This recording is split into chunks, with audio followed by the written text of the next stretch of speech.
Ya, oke. Kita kembali melanjutkan contoh penerapan offset untuk pembayaran angsuran pinjaman. Terakhir kita sudah mendapatkan fungsi offset untuk mencari berapa target balance yang harus kita punyai. Nah, namun ada masalah ketika kita sudah menarik semua perhitungan kita, tapi ada balance yang negatif, ada pembayaran yang lebih, seperti di sini di Q9, Q10, Q11, seharusnya di P11 sudah berakhir karena prinsipalnya sudah nol, tapi ketika kita menarik ke kanan, nilainya terus berlanjut sampai negatif. Seharusnya di sini dari Q sampai W sudah tidak ada lagi pembayaran baik untuk prinsipal maupun interest. Nah, yang harus kita lakukan adalah kita melihat di sini dia seharusnya berakhir di periode ke-12, maka seharusnya di sini sudah 0, di periode 13 tidak ada lagi angka, maka kita harus membatasi perhitungannya hanya sampai di periode ke-12. Nah, caranya adalah kita bisa melihat di sini kita telah mengetikkan periode keberapa kita sedang berada. 1, kedua, dan seterusnya. Nah, kita bisa memakai fungsi if dengan mengasumsikan kita harus berada di periode tersebut, baru pembayaran bisa dilakukan. Contohnya di sini, caranya adalah kita tulis dulu if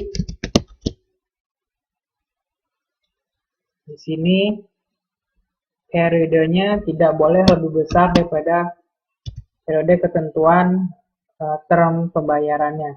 12, kita kunci, lalu kita masukkan rumus sebelumnya. Oke, jadi logikanya E6 periode pertama masih termasuk dalam periode 12 periode. Jadi masih masuk dalam perhitungan untuk pembayarannya. Kita tarik ke kanan.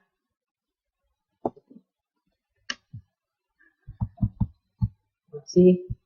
Nah, dia berakhir di periode ke-12.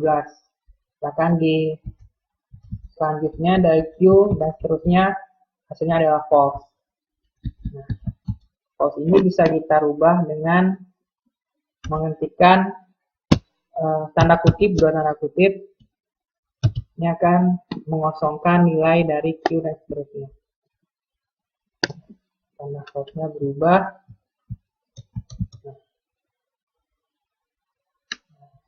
Itu selanjutnya yang harus kita rubah berikutnya adalah untuk periodenya. Di sini kita masih manual dengan menjumlahkan, misalnya di sini F6 hasilnya adalah E6 plus 1. Jadi kalau kita tarik dia masih sampai periode 19 misalnya. Sedangkan di sini maksimal periodenya adalah 12. Logikanya sama, kita bisa memakai fungsi if. Ini if tentuannya adalah ya E6 plus 1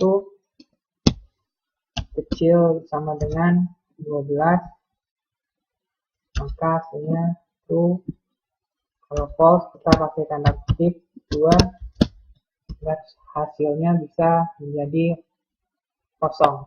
Kita tarik kanan,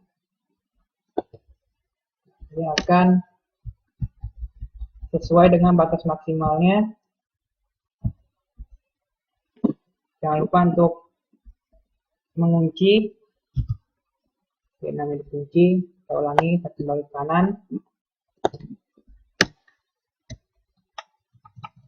Batasnya dia hanya sampai ke 12. Namun di sini masih belum sempurna karena di sini masih ada tanda pagar dan value. Masih belum terlihat suara rapi. Nah, ini bisa kita hilangkan dengan melakukan if jika E6 dengan kosong, kita buat tanda kutip 2 untuk menghilangkan kode value-nya. Oke.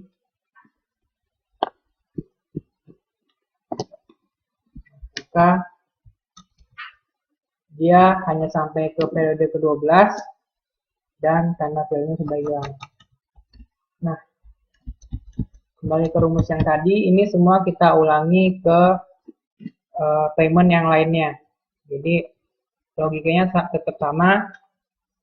Selama periodenya masih di dalam ketentuan maksimum, selama masih di dalam 12 periode, baru bisa kita lakukan perhitungan. Di sini maksimalnya adalah 12.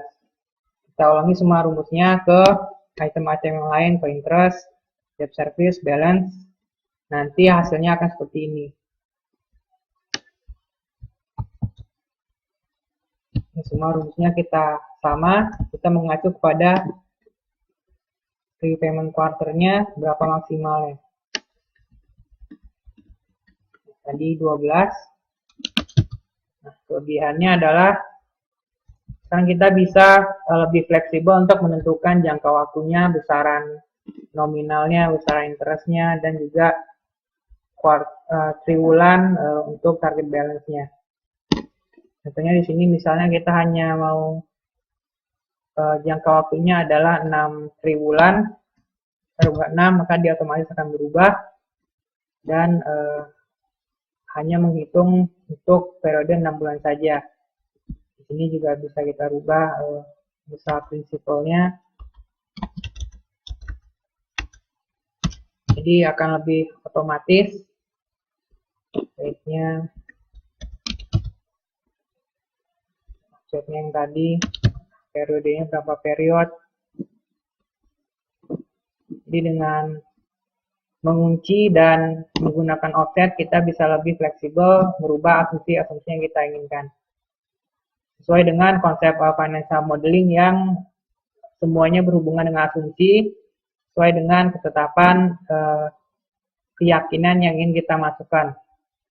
Jadi di sini misalnya Anda memiliki beberapa jenis debt, mungkin yang triwulannya periode peminjamannya bisa sampai 1 tahun, Anda tinggal mengetikkan 4 untuk di periode triwulannya, atau misalnya 8 untuk 2 tahun, dia otomatis akan mencari berapa angsuran prinsipalnya, angsuran interestnya, dan juga target balance-nya.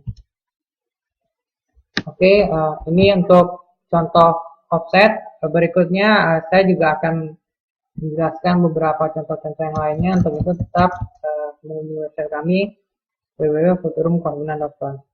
Terima kasih.